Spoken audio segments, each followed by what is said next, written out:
Good morning, or afternoon, I guess now. Good afternoon.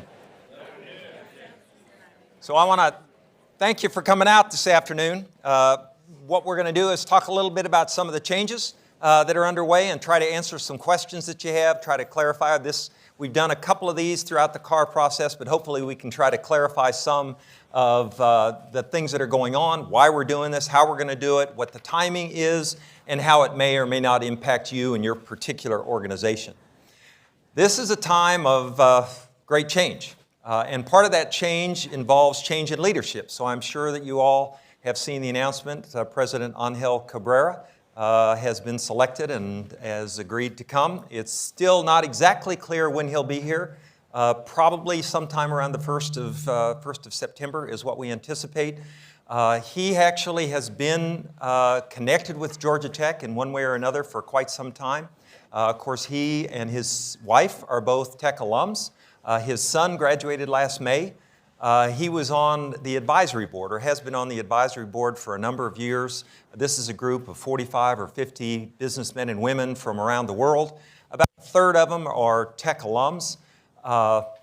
And so he has been on part of that group for a number of years. And in fact, in either 2010 or 2011, I had asked him if he would chair that particular group. So he did that for a year. So he's familiar with Georgia Tech, excited. He was here on campus last week, I guess a week ago tomorrow, for the formal announcement and to do a media event, walked around campus and met with some folks. So a lot of changes. In keeping with those changes, I want to take this opportunity and introduce Renee Kopkowski. Renee is the new Vice President for Communications. And she's been with us for about a month and has been here in Atlanta prior to that. I think many of you may have met Lingling Ni. Lingling is the General Counsel and Vice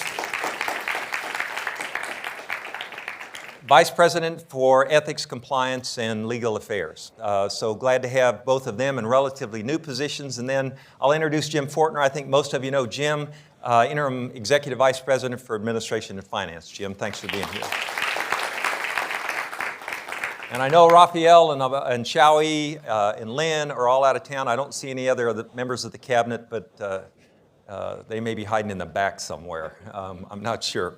As I mentioned, time of big change. We've got new students coming in the fall. We've got new systems, new leaders, new processes, and in light of that, ever-changing expectations in terms of what's going on.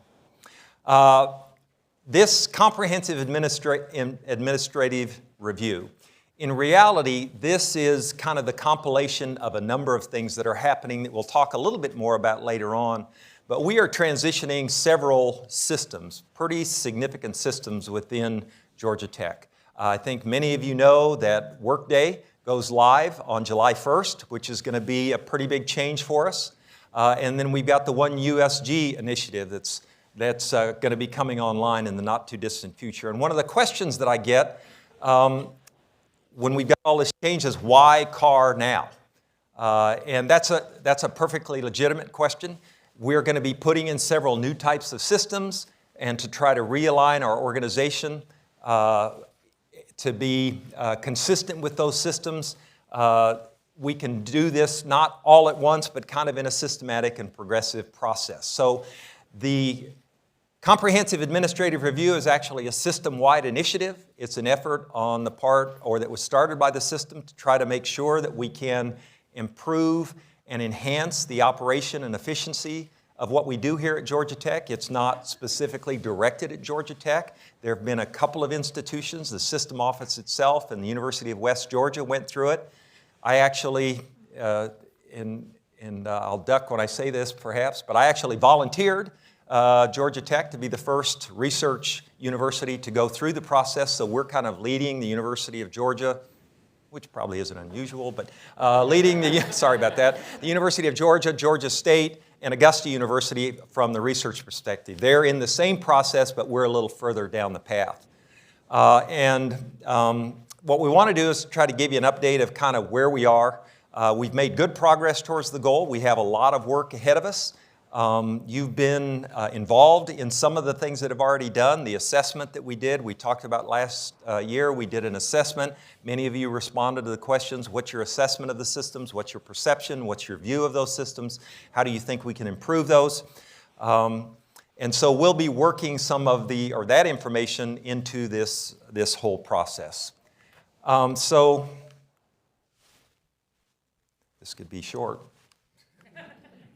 I'm going to need some help.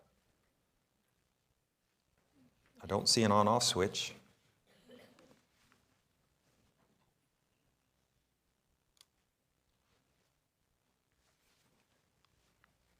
Okay, thank you. Thank you, Patty. We launched this particular initiative in the spring of 2017 to try to create better administrative efficiency. One of the things that you read about a lot in the Chronicle of Higher Education, that you hear about in legislative circles, is the efficiency, how efficient are state organizations, how efficient are our universities, how efficient are our institutions across the state. This overall effort is ultimately about trying to make sure that we are operating as efficiently and effectively as we possibly can. The goal of this is the overall goal is not to try to save money and return those funds to the system at some endpoint. The goal is to actually try to understand if we can operate more efficiently so that we can focus additional resources on the educational enterprise. And so if we can identify ways to operate more efficiently, then that will allow us to focus on what we're really about, and that's educating the young people that come to Georgia Tech. The goals, USG objectives, and I'm going to flash these up here and then talk about them all at once, to try to identify ways that administrative functions can be conducted more efficiently and effectively, enhance the support for delivering on the global, statewide, and local missions of USG institutions. So how can we operate more efficiently? How can we enhance what we're doing across all the spectrums in which we operate? Can we identify areas where we can achieve some savings and then help keep the cost of tuition down? You read a lot about that in the paper, the cost of tuition and the ever-increasing cost of tuition. I'll just make a comment about that particular aspect. We get a lot of folks that are concerned about the cost of higher education and why the cost of higher education continues to escalate. And there are a lot of reasons for that, but one of the reasons for that is the changing of expectations. What's expected of us as an institution is very different than what was expected for the institutions that many of you attended when they attended them. They talk about the residence halls, the quality of the rooms that we have in residence halls, the quality of the dining services. For some of you, when you went through the dining hall, it was a line where you took your tray and you had some folks in hairnets and they gave you a glop of mashed potatoes and some mystery meat and a little bowl that had a square of Jell-O in it. You've been in the North Avenue dining facility. It's not exactly like that. That continues to add. So the expectations are increasing, the expectations are changing, and that's affecting the cost, but we still have to focus on ways to try to improve the efficiency and keep costs down so that students can afford to attend places like Georgia Tech. So we've got the USG objectives of this comprehensive administrative review. Then there's two groups that are working with this, the working group and the decision group. So we've got a group that is interfaced with many of you or some of you, and Sonia will talk about that a little bit more. They're making recommendations, they're assessing the information that we have, trying to identify processes and process improvements, and then making recommendations to the decision group, which by and large is comprised of the senior leadership of the campus. A lot of that was done through this survey instrument that many of you participated in. Then the working group is trying to identify organizational process improvements and then develop a plan for achieving increased effectiveness. And then again, ultimately our goal is to redirect any potential savings to improve the direct instruction of our students here at Georgia Tech. Inputs, how are we getting information? That's one of the questions that's asked a lot is, so how are we collecting information? How are we assessing that information?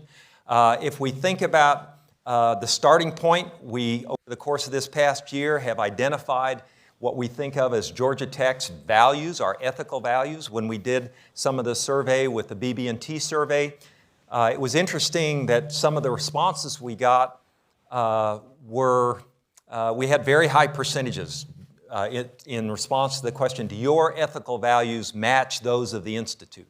And that was in the high 80s or 90s, something like that. But people were not able to identify specifically what those values were. So now we have identified our 5 core values, and that's the starting point for us here in this process: integrity, respect, community, accountability, and adaptability. And those last 2 are of particular importance in this conversation: adaptability and accountability. The second kind of piece or spoke here is the CAR assessment data. This provides insight on how administrative services can be delivered and how they're experienced once they are delivered. So how do we deliver them? How can we deliver them?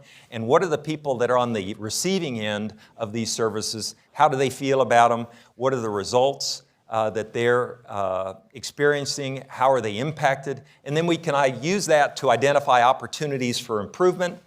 Then we jump in here to the data. Up here, the third piece, and this is where the CAR working group that I talked about tried to assess some of the data that we collected through the survey process and identify those areas where we think we can improve. And out of that, we found 4 areas that we think we have an opportunity to make some significant improvements: in HR, in IT, in communications, and then in business practices, finance, business practices. So we're kind of focusing on those 4 areas. We've held collaborative workshops with each of those 4 areas to try to get the people that are working in those areas to get their input on how are we functioning, how are we operating, are there ways that we can improve. We have held some roundtables with faculty and staff to try to look at, again, how are the processes that these 4 areas work in, how are they viewed, how are they assessed, how can they be improved, and then tried to identify some specific actions that we can take. We'll talk a little bit about timing. Sonia will talk in more detail about timing of this process. We're not all the way around here on the spokes on this wheel, if you will. We will continue through the fall semester with the identification and planning process, and then in the spring semester is when we'll begin implementation. So a lot of the questions that I get are, what's the timing? Is this going to happen next week? We're going to spend the spring semester or the fall semester trying to plan what are the organizational changes that we might have, what are the structural changes. Those, again, will be but will be aligned with the changes that we're making in Workday and the One USG implementation. And that will occur in the spring, and then we'll have a reassessment period actually in the course of the summer. So where are we today? We're continuing to finalize the plan for approval by the USG, so we're working on a plan. We have an iterative process. Sonia and her team, Andrina, who's very critical to this process, and Sonia and their team meet with people from the system who are working again with each of the institutions in the USG to try to work through their plan and try to help make sure that we're on track, that they know what we're doing, that we're aligned with what they're doing, and that what we're doing is in fact going to result in some improved service, some improved operational efficiencies and effectiveness. We're at the same time, we have some leadership transitions. You're aware of many of those, not the least of which is Jim is in an interim position. I'm on my way out. We've got several new people that I introduced, Ling Ling and Renee, which bring new ideas and new thought processes, so we're trying to incorporate those leadership transitions. And again, as I mentioned, we're trying to focus. We can't take on everything, so we're trying to focus our efforts on 4 areas with a goal to try to define organizational and process improvements. So we think that one of the areas where we can make significant improvements is to try to look at how consistent we are with what we do across the same business functions in different units.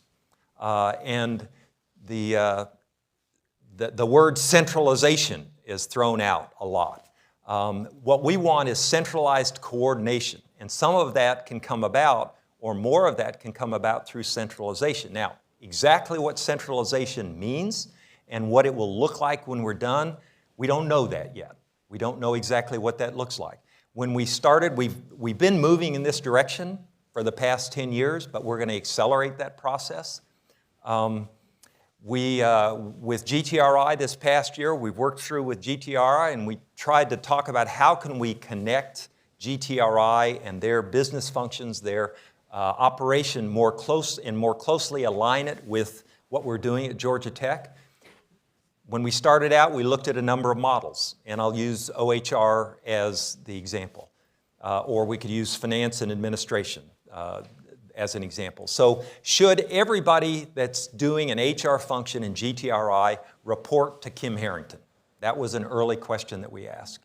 And what we've decided, the end point where we ended up is, and maybe I could use schools and colleges, maybe that's a little easier example, although we haven't got there yet. So there are people in the School of Electrical and Computer Engineering that perform an HR function. Should those people report directly into HR? Or should they report up, the schools report up to the colleges, and then the person that's responsible for human resources functions in the colleges report directly into HR? Or should that happen at the provost level? Those are the types of things and the types of questions that we're going to be trying to answer. In the case of GTRI, where we ended up is that there is one person in the HR cluster in GTRI that actually has a direct reporting responsibility into the Office of the Vice President for Human Resources. So there's one person at GTRI. So all the HR people at GTRI report up to that individual, and that person has a dual reporting responsibility to the Vice President and Director of GTRI and to Kim Harrington, the Vice President for Human Resources. So in that case, we made a decision not to have all of these people be employees of HR, but they have a reporting responsibility that comes up through GTRI organization, and then that's where the linkage is. And that's one of the things we're going to be trying to decide for each of these four functions. Some of you in communications, we've had some changes, some evolutionary things that have happened in communications. 10 years ago, what the Alumni Association did, what GTRI did in communications, what Student Life did in communications were quite disparate. We worked hard to bring those together and to coalesce those. In some cases, it was done through a change in the reporting responsibility. In other cases, it was done by thinking carefully about how we've got the structures organized and what is the reporting structure. For the Alumni Association, for example, the way we resolved the issue in the Alumni Association was we created an editorial board where people from the Office of Institute Communications were actually part of the editorial board for the Alumni Association. So that's the type of thing that we're working through at this point is how do we achieve greater centralization, which doesn't automatically mean that everybody that's working in budget and finance reports all the way up through to Jim Fortner in his position as Executive Vice President for Administration and Finance. Some hybrid is probably where we'll end up with that. So I'm going to stop there and introduce Sonia Alvarez-Robinson. Sonia and her team in strategic consulting are kind of driving this.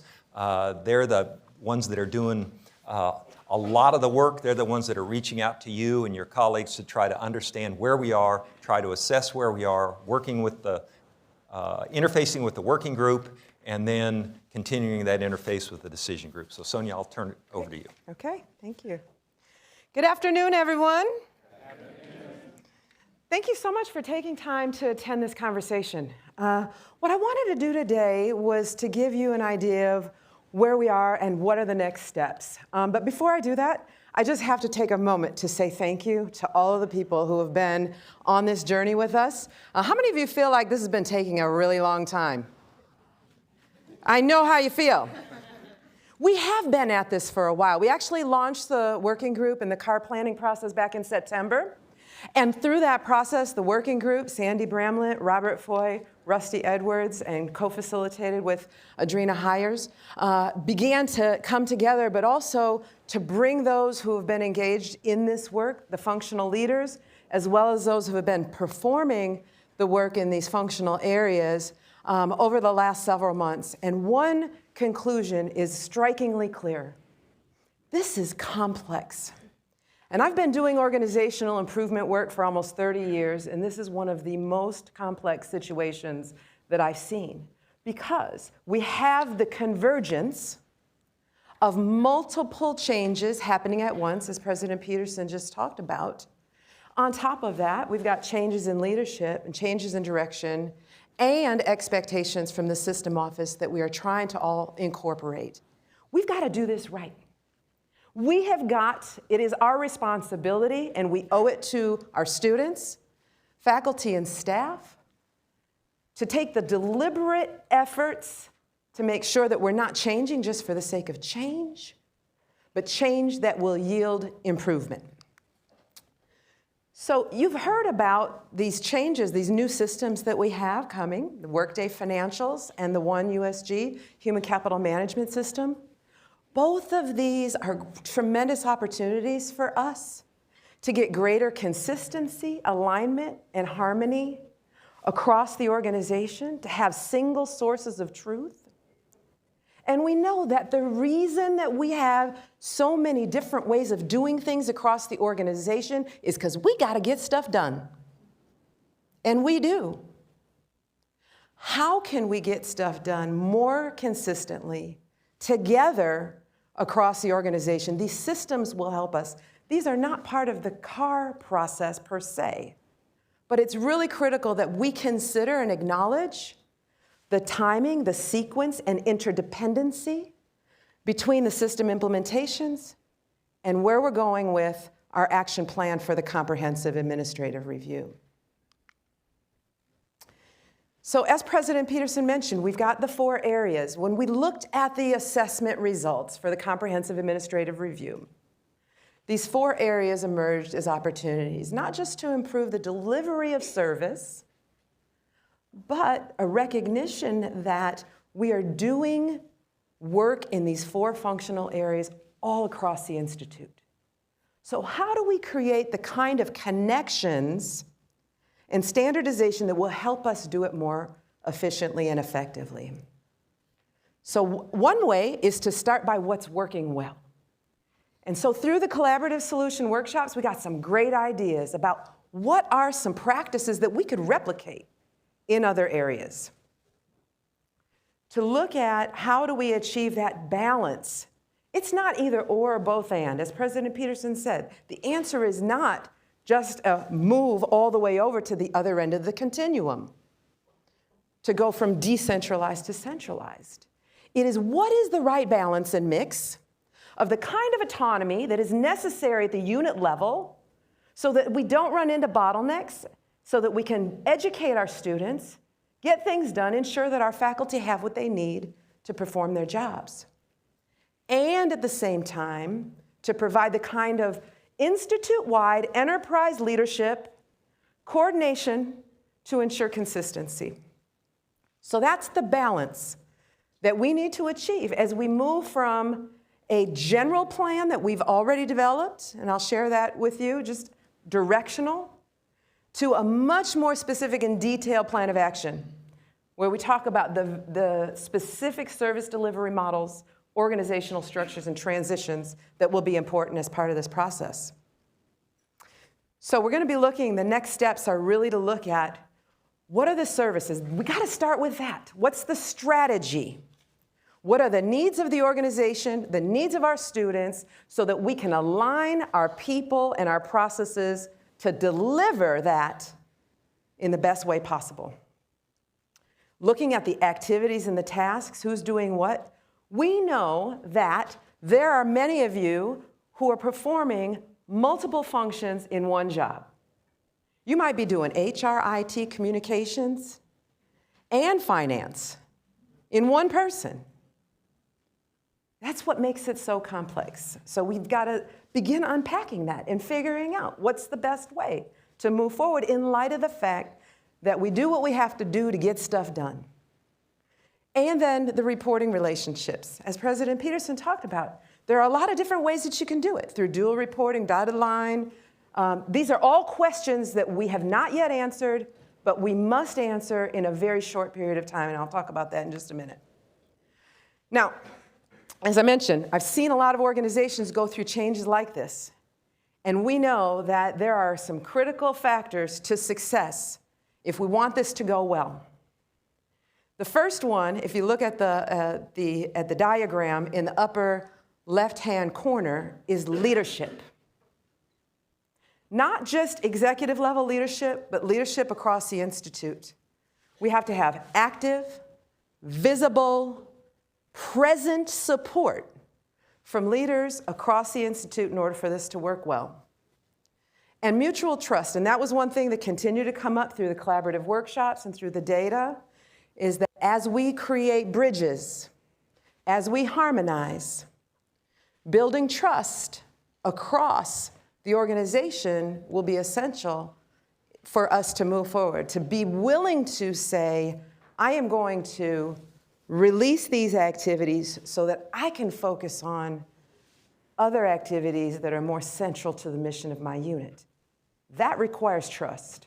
Trust that things are actually going to continue to move forward in a positive way. Communication, the third critical success factor. Can't overstate the importance of communicating through these processes within units, making sure that leaders are informed, but also are sharing information, and that we have opportunities for two-way interactive dialogue. So I was excited to see that many of you already submitted some questions for our conversation today. This is important, that if you want to know something, to ask. Now, in this middle row, the quality services, this is one thing that we kept hearing as we started having these conversations about, okay, what work, what activities, what functions would be best organized at the institute level? And we even asked the question, what work can we take off your plate in the unit level that someone else could provide as a service centrally?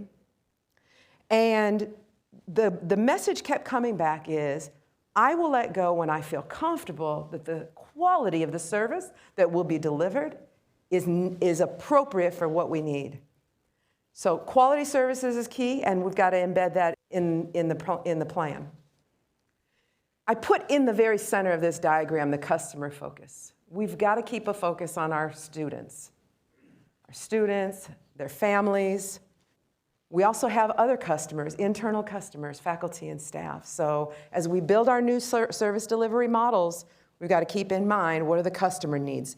Incorporate the voice of the customer in the design of those processes in order to make sure that we're delivering services in the best way. And then certainly from an efficiency standpoint, one of the risks of moving work to a more enterprise level is that you can get bogged down. If you're not careful, you can create unnecessary bureaucracy and end up less efficient than the way you started. So we don't want that to happen. So part of designing the right service delivery models is going to be ensuring that we don't create unnecessary, non-value-add bureaucracy. And so that's the efficiency piece. Accountability, this is a big part of our core values as an institution, is how are we measuring and engaging in ensuring that services are delivered effectively. Service level agreements is one way to do that. Having clearly defined standards for service delivery. And the right balance of autonomy so that people feel empowered to be able to get work done that they need to get work done, not to bog them down, but to also give them the right amount of autonomy while we also achieve consistency. And there's a balance, but you can't have both. And then last but not least is the capability, capacity, and competency, both within the central units as well as across the institute in all of the units, is that we know right now that our demand in many cases exceeds our capacity. So how do we create that right approach that ensures that we have the knowledge, the skills, and the number of people necessary to keep things moving? Okay, so let's talk about how we're going to get there. So one of the things that we've talked about as a working group is that we've got to have a foundation, conditions for success. And that is that clarity around what's the service delivery model. How are we going to make sure that things are getting done in the way that they need to get done at the unit level, supported by and led by and coordinated at the institute level? And so we'll be looking at those service delivery approaches with some very specific conversations with the people who do the work and those who are impacted by the work. The voice of the customer is really important in this process. Then we align our people. So what is the service? How do we deliver it? And then how do we best organize our resources, our people, in order to get that work done? And then creating those service standards and accountability measures, as well as aligning with other changes. So the timing and sequence is really important. Through this process, we need to make sure that we are creating the right foundations for the system implementations, but also not impeding the progress. It's that balance. And continuing to communicate. So that's the first piece. The second is really developing those specific transition plans. So one, we know what the new organizational structure, so what does that mean? What does that mean at the individual level? What does that mean for functions and roles? What movements, what changes are we going to make? How are we going to make sure that we're supporting people through that process and that we're successful as we make those transitions? Those detailed transition plans are really important, and also communicating the specificity of that with everyone who is impacted by those changes. So that will be in the fall. So we're not painting ourselves into a corner in terms from a timing standpoint, because we know that we need some flexibility to make sure that we do this well. So we've got already a good start on creating the conditions for success. There's been some great work already happening in HR, and Dr. Harrington has been leading some very progressive efforts to improve processes. So we've got a good start. Renee just got here, and she's got some ideas. So I think we are really well positioned to do this work together and to do this work effectively. So we're working on those conditions for success now. The idea is to have more details in terms of specific changes that we'll make as an organization in the fall. And then we would really spend some time running scenarios. What's the implications of that? What's the impact of that? Having conversations so that changes would not happen until the spring. And then at that point, then we would prepare people, support transitions. What new learning? Do you need to learn new skills? Do you need to acquire new perspectives? Do you need to develop new relationships? There's a lot of transition support that will be important in this process. If there are new teams formed, how do we help people, connect with each other? That process of forming, storming, norming, so we can get to performing. Really strengthening the work teams and then launching the new processes. And then the idea is that this is not a set in stone deal. We have to measure. We have to assess. We have to give ourselves the grace to know that we might not get it right the first time. We got to tweak it. We got to modify it. So we'll give ourselves the freedom, the ability to make those adjustments as they're needed. This is iterative. I don't know any organization that is successful and sustainable that does not go through repeated iterations of continuous improvement. Now, I know that many of you might want to know, what does this mean for me? How is this going to impact me? At this point, we don't have that level of specificity. And I know that's uncomfortable. And this is probably one of the greatest opportunities for us as an organization to build our collective resilience. And organizational resilience is defined as the capability of an organization to be able to continue to deliver on the mission in spite of chronic stressors and acute shock events. Now, we may have had one or two of those, but what we go through together, we can grow through together. And the bottom line is there is plenty of work in this organization. We are continuing to grow. We looked at the growth numbers, our research portfolio, our student population, the number of programs. the kinds of things that we're doing to educate our students. So there's a lot to be done.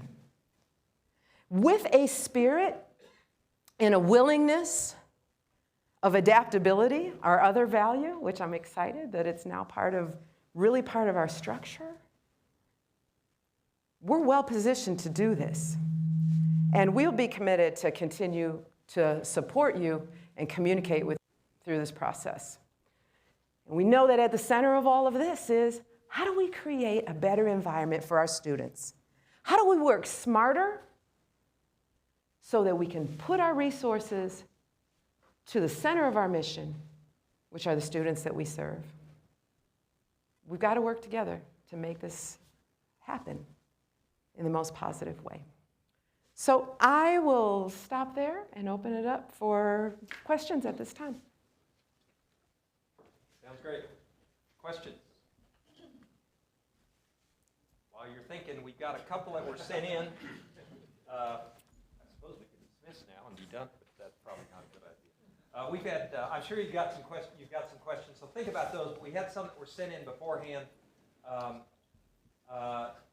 Sonia, I'll let you take this one. I'm interested in how spans will work. We did a lot of work with spans and layers, looking at spans and layers. That is, how many direct reports do I have, and how deep do those direct reports go? So spans are what is the width, or how many direct reports do I have, and then how many layers are there under that? Do you want to talk about that? Because we did quite a bit of work on that. Sure, absolutely. So one of the findings of the Comprehensive Administrative Review assessment indicated that Georgia Tech had a narrower span of control than what they would recommend. And so we looked across the organization, we ran a lot of data, and we provided leaders with the rundown of the lists of where their spans were wider than what is recommended and where they were narrower than what is recommended. In some cases, leaders already began to make adjustments. Why is this important? It's important because we're talking about workload distribution. We know that in some cases, some places, we have really good leaders, and they've got a lot on their plate, and they have a lot of people that are reporting to them, to the point where it's greater than really what is healthy for them and appropriate for their people. We had other cases where there's a narrower span of control. We had those conversations to really look at what is the reason for that. You know, these are guidelines that the right span of control is 6 to 8 individuals reporting to a supervisor or manager, but that is not an absolute because it really depends on the nature of the work. How complex is the work? How much guidance and oversight is necessary in order to deliver that work? So I think we've already began to make some adjustments. As we look at new organizational structures, we'll have an opportunity to consider those factors as part of that organizational design. So I'll use my office as an example of this spans and layers type of issue. We looked at what is the span of people that report to me. As a result of some of the issues we've had this past year, we made some structural changes. So the Office of Audit now reports directly into me. The Office for the Vice President for Ethics, Compliance, and Legal Affairs now reports in directly to me. I had 10, now that's 12. If you look at models, management, business models, they'll tell you that's too many. So we're looking at my office and how can we change the number of direct reports that I have. I just picked up 2 more. I had a lot to begin with. Not asking for sympathy here, but just an example and so we're trying to examine how can we reduce the number of direct reports that I have. We've done this, so we're not waiting until this is all done to try to address it. We're trying to address some of these in various ways already. We've made some changes to the spans and layers, and we'll continue to try to do that. I will say that that there is no ideal model. And a great example is if you look at some of the schools that we have. We have schools within the academic side of the house that have ECE, Doug, 130 faculty, 105, about 105 tenure track faculty. They all report essentially to the school chair. That's a lot of people, but the responsibility of the school chair with those individuals is different than the responsibility that somebody in business or finance might have. So we're looking at that. We're trying to make some changes as we go along. That's kind of a thing that evolves over time and will continue to evolve. Second question, another one that came in, are there any HR business partner model, centralized or unit HR model, decentralized recommendations that will be addressed and implemented in this CAR process? And the answer is yes. In fact, we've already done some of these. We've been working on this HR business partner model for some time.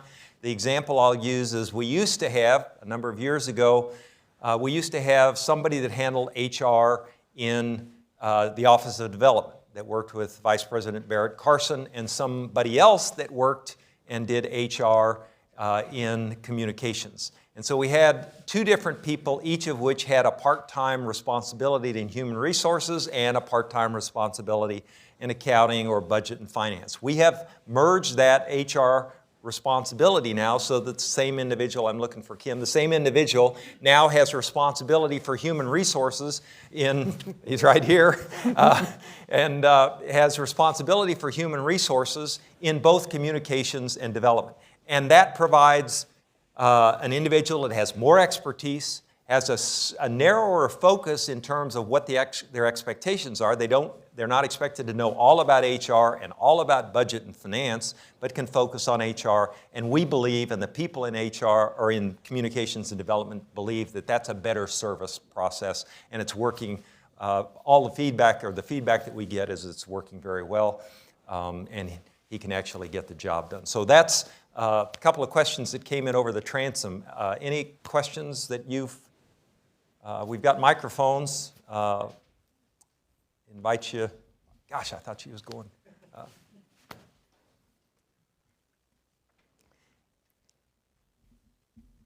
Sonia, initially when I went to some of the groups early on, there were just 3 areas that they were looking at: OIT, OHR, and communications. Can you speak to what data analysis you did to include finance in the 4 groups now? Yep. So actually there were 4. The 4th one was a procurement, travel, and expense management. It was more narrowly, specifically sort of focused on those particular activities within finance. And so because that came back in the CAR assessment, that is the way that the contractor for the university system characterized sort of that finance function, travel, expense, and procurement. And so we're just looking at it through a broader lens of finance, following our conversations with the university system over the last several weeks. When you think about these 4 areas, in a lot of your units, whether they're academic units or business units, functional units, sometimes there's a person that has responsibility for 2 or 3 of these 4 areas. And so they're spread pretty thin in terms of their expertise is not very deep, because they do a little HR, they do a little IT, they do a little of accounting and finance or business practices. And what we're trying to do is to kind of figure out how we can pull those together so that people can have deeper knowledge in a narrower scope and provide better service and better expertise. So when you think about it, you think about your unit, who is it that's doing OHR, who's working in communications, who's working in business practices, those types of things, and who's working in IT. And sometimes you've got people that have a little bit of each, and what we're trying to do is take those little pieces, like I mentioned in communications and development, and consolidate that responsibility so we have an HR expert that's doing that for a broader range of units. Other questions? Down here, Steph.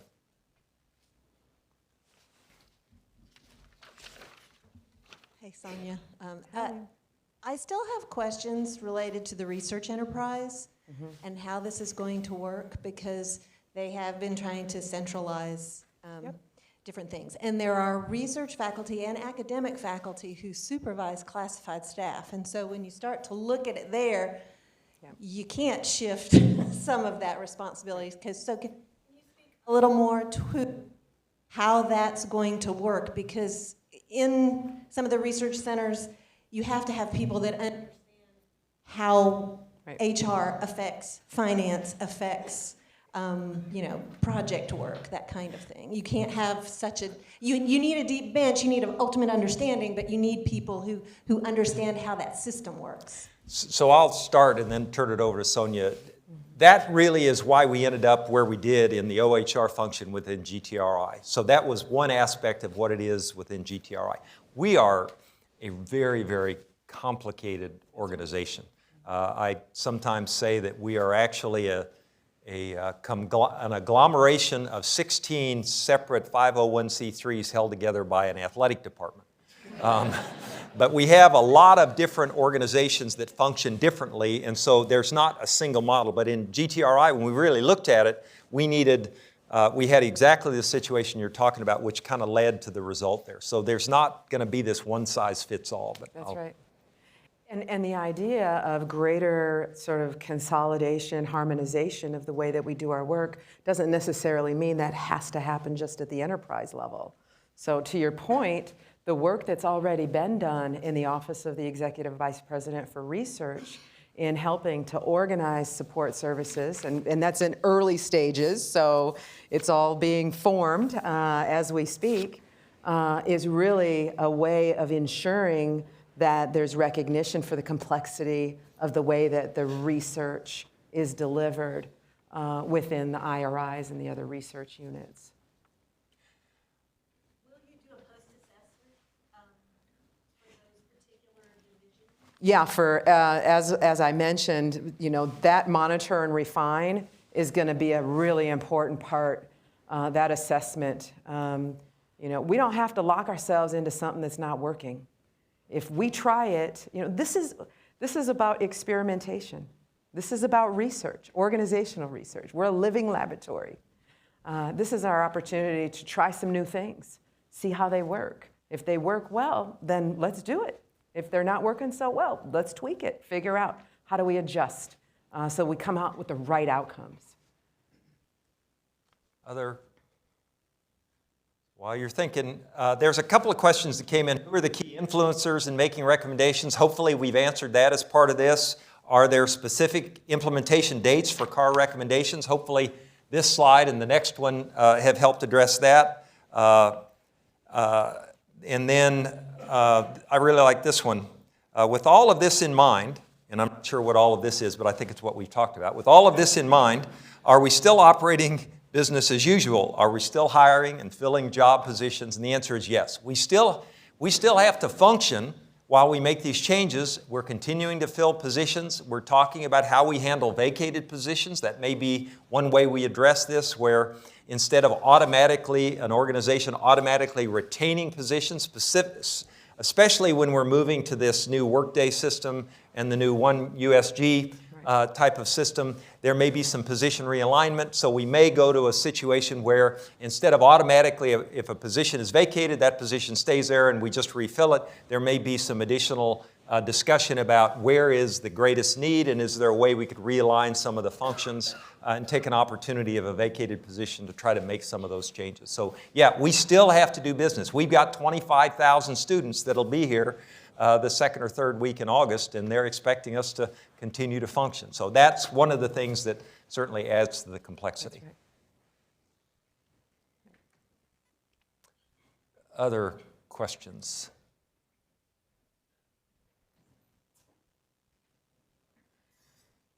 Okay, well, you're treading on dangerous ground here. So when I step down from this position, my hope is to go back to mechanical engineering and go back to teaching and research. I joke a little bit that it's been a long time since I had total responsibility for a class. In fact, the last time I had full responsibility for a class, we used chalk. But the good news is the second law of thermodynamics hasn't changed, so I can maybe practice a little bit on you if you want. I think that inspired a question up here, Serena. My question is, what are the metrics by which we're going to measure the success of this CAR implementation? Great question. How are we going to measure success? Well, I think for each of the service delivery areas, we'll have to define specific metrics for that particular service. So there'll be a whole range of metrics, and I think about metrics in two kinds of metrics: lead measures and lag measures. The lead measures are the ones that you can measure immediately, and generally you're measuring how much. Then lag measures tend to manifest longer term, and that's really about how well. And so we're going to have to look at both of those metrics. So lead measures are like, how many steps did we take out of a process? Or how many days did we reduce to get something done? That's a lead measure. It tells us how much. It doesn't tell us, do we end up with a better result at the end? So we're going to have to measure that too. And it'll be different for each of the 4 functional areas. And I would say that in many cases, it helps to tie those metrics into service level agreements and other tools and reporting structures, as you're designing the way that this gets rolled out. I think ultimately the answer is going to be in what type of performance are we able to provide. The example I'll use is admissions. So many of you know that over the course of the past 10 years, in 2009, we had 11,400 applications for first-year students at Georgia Tech. For next fall's freshman class, Sandy, 37,000. We've more than tripled the number of applications to Georgia Tech. The admission staff has increased by 20%. We've seen a dramatic increase in performance because of they're handling many, many more applications. We've used technology to try to improve that, to try to improve that processing. We've tripled the number of applications we've processed. We haven't tripled the number of people. So ultimately, it's going to be in terms of what type of service are we able to provide, what type of performance is the unit able to provide, and are we operating more efficiently? If we've gone with 3 times the number of applications, with a 20% increase in the staffing, you have to believe that we're operating more efficiently, and I'm certain that we are. The people that are over there in that area will certainly agree that they're working hard, but they're operating and functioning much more efficiently than they were before. And some of that is technology, the use of technology in terms of the application process, the evaluation of the application process. So, all right, if you could wait for the microphone, web streaming. I'm curious about the confluence of all of these different systems, because is the team that's working, or the teams that are primarily working on CAR, looking at the overlay of Workday? Because this is one of the things that I have found they seem to be somewhat in opposition to what they want, because there are more people required throughout the system of Workday for approvals. But what that means is if you have a small department, fewer people have to do more things, which seems to be the opposite. I'm just wondering, is there any plan looking at the way that they interact come on. with one another? You really think we've got this group over here doing Workday and this group doing one USG and this one doing CARD? Yeah, of course they're working together. Now, can we do better? I have to imagine we can always improve processes, but we're trying to stagger and sequence some of this so that it makes sense. Maybe I'll just kind of close with this. Change is hard. I hate it when I get a new iPhone. You hate it too. When you get a new operating system, you get a new laptop. I know how to do everything I think I want to do on... Stephanie's looking at me and going... I know how to do almost everything I need to do on my iPhone, and I know how to do it, but I don't do it in an optimal way. And there are a lot of things that you can do on your 5G...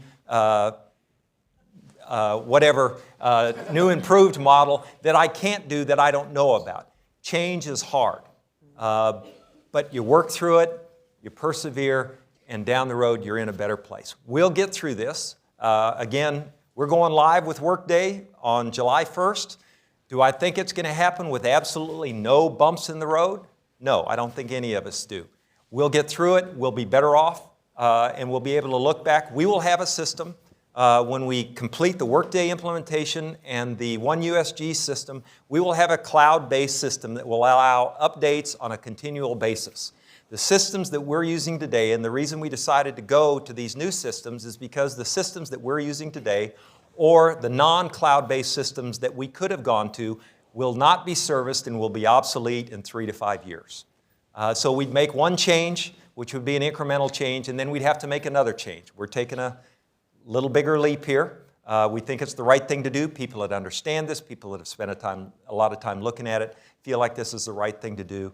Those cloud-based systems will allow us to make continual improvements and changes instead of having to do these kind of big step function things. It'll be a little smoother process in terms of performance. So we're trying to get them all to work together. We're moving forward, and we'll get there. But I don't want to stand up here and tell you it's just going to be smooth as silk and we're not going to have any bumps in the road. You're going to try to do something on July, we'll say the 6th when you come back, and we have this new system, and you're going to want to do something that you used to be able to do and you used to know how to do it, and now you're going to get on the system and you're not going to know how to do it. We'll get there. We'll get there, I'm sure. Any final questions, Sonia? Any thoughts? Well, I would say there's a lot of great training. It's just-in-time training. They're job aids, and so don't distress if you haven't taken the training yet. It's okay. There's a lot of resources that will be available to you, and I just wanted to take a moment to applaud and thank the team that's been working on getting ready for the Workday Go Live. I mean, they've been working nonstop, weekends, late into the evening. So if you could just join me in just congratulating and thanking them for that work. It's good stuff. And it will, it really will help create the foundation for this other work that we're doing around alignment, harmonization, and better coordination across the Institute. So thank you. So I'll add my thanks to Sonia's, to all of you for working with us on this, to the working group, the decision group, all of you who've had some input into some of the assessment processes, responded to some of the questionnaires, and to Sonia and her team who are doing a great job. We're going to get there. I'll stay for a while. Sonia will stay for a while. They're seeing another question here. But if you have other questions, you want to come down and ask some of us. Jim Fortner's here. I'll volunteer Jim to try to help answer some questions. But if you have questions, come on down. We'll try to address those as time permits. And thank you. Thanks for being here today.